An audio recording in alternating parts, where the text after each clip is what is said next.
ಒಮ್ಮೆ ಈ ರೀತಿ ಮಾಡಿ ನೋಡಿ ಹಲಸಿನಕಾಯಿ ಹುಳಿನ. ಈ ಮಳೆಯ ಸಮಯದಲ್ಲಿ ಬಿಸಿ ಬಿಸಿ ಅನ್ನಕ್ಕೆ ಬಿಸಿ ಬಿಸಿ ಹುಳಿ, ಹಲಸಿನಕಾಯಿ ಹುಳಿ, ಹಾಗೆ ಒಂಚೂರು ಮೊಸರು ಹಾಕೊಳ್ಳವು. ಹುಳಿಗೆ ಮೊಸರನ್ನು ಮಿಕ್ಸ್ ಮಾಡ್ಕೊಂಡು ಊಟ ಮಾಡುವು. ಹಲಸಿನಕಾಯಿ ಸೊಳೆ ಹುಳಿಗೆ ಮೊಸರು ಹಾಕೊಂಡ್ರೆ ಟೇಸ್ಟ್ ಬರೋದು. ನೀವು ಒಂದ್ಸರಿ ಮಾಡಿ ನೋಡಿ.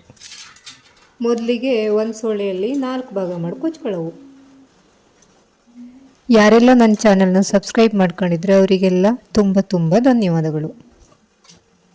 ಹಾಗೆ ಸಬ್ಸ್ಕ್ರೈಬ್ ಮಾಡದೇ ಇರೋರು ದಯವಿಟ್ಟು ಸಬ್ಸ್ಕ್ರೈಬ್ ಮಾಡಿ ನೋಡಿ, ಹಾಗೆ ಲೈಕ್ಸು ಕೊಡಿ.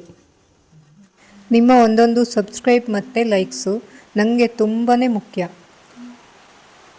ಹಲಸಿನ ಸೊಳೆನ ಈ ರೀತಿ ಚಿಕ್ಕದಾಗಿ ಕೊಚ್ಕೊಂಡು ಒಂದು ಕುಕ್ಕರಲ್ಲಿ ಹಾಕಿ ಹಲಸಿನ ಸೊಳೆ ಮುಳುಗುವಷ್ಟು ನೀರು ಹಾಕಿ ರುಚಿಗೆ ಬೇಕಾಗುವಷ್ಟು ಉಪ್ಪು ಹಾಕವು, ಒಂಚೂರು ಅರಿಶಿನ ಹಾಕವು, ಹಾಗೆ 1 ಅಥವಾ 2 ಚಮಚ ಬೆಲ್ಲ ಹಾಕವು. ಸ್ವೀಟ್ ನಿಮಗೆ ಎಷ್ಟು ಬೇಕೋ ಅಷ್ಟು ಹಾಕಿ 1-2 ಚಮಚ ಹಾಕಿ, 1-2 ಸಣ್ಣ ಚಮಚದಲ್ಲಿ.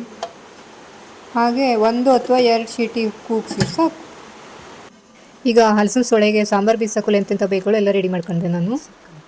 ಹಸಿ ಕಾಯಿ ತುರಿ, ಒಂದು ಸ್ವಲ್ಪ ಹುಣಸೆ ಹಣ್ಣು, ಸಾಸಿವೆ, ಇಂಗು, ಕೊತ್ತಂಬರಿ, ಒಂಚೂರು ಜೀರಿಗೆ, ಹಾಗೆ ಹಸಿಮೆಣಸು. ನಾನು ಹಸಿಮೆಣಸು ಸ್ವಲ್ಪ ಜಾಸ್ತಿನೇ ಹಾಕಿದ್ದೆ, ಎಂತಕ್ಕೆ ಅಂದರೆ ಹಸಿಮೆಣಸು ಅಷ್ಟೆಲ್ಲ ಖಾರ ಇಲ್ಲೇ, ಹಿಂಗೆ ಖಾರ ನೋಡ್ಕೊಂಡು ಹಸಿಮೆಣಸು ಹಾಕಿ ಅದನ್ನೆಲ್ಲ ಒಂದು ಮಿಕ್ಸಿ ಜಾರಿಗೆ ಹಾಕಿ ನುಣ್ಣಗೆ ರುಬ್ಕೊಳ್ಳವು.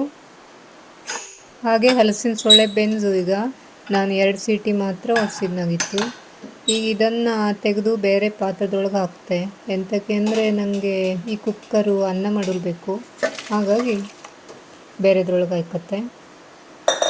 ಈ ಬೆಂದ ಹಲಸಿನ ಸೊಳೆಗೆ ನಾವು ಬೀಸಿದ ಸಾಂಬಾರನ್ನು ಹಾಕವು.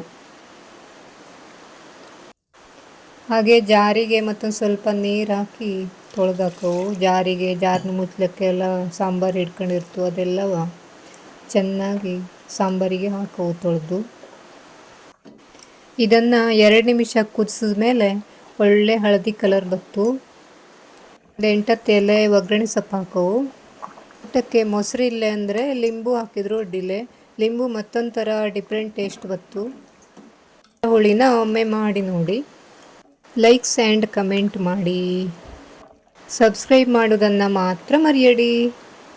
ಮುಂದಿನ ವಿಡಿಯೋದಲ್ಲಿ ಸಿಗ್ತೆ ಅಕ್ಕ.